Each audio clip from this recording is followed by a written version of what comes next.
odam bolasi har kuni 3 ta imtihondan o'tar ekan. Birinchisi, har kuni umri qisqarib borar ekan. Bundan ham ajoyibi, puli qisqarsa, moli qisqarsa hisob-kitob qilar ekan, lekin umri qisqarganiga hisob-kitob qilmas ekan.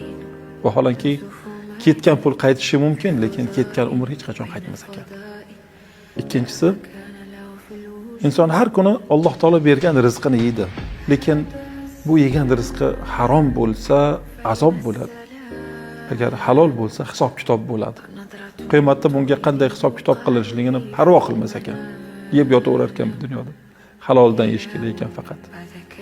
Uchinchisi, inson har kuni bu dunyodan bir kunlik uzoqlashar ekan, oxiratga bir kunlik yaqinlashar ekan.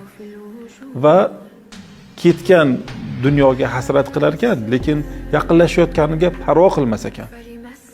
Vaholanki yaqinlashib bir kuni bitib o'lgandan keyin rohatda bo'ladimi, azobda bo'ladimi, buni ham parvo qilmas ekan. Payg'ambar sollallohu alayhi vasallam shunga duo qilganlardir. Ey Alloh, bizni g'am tashvishimizni faqatgina dunyo qilib qo'ymagin deganlar.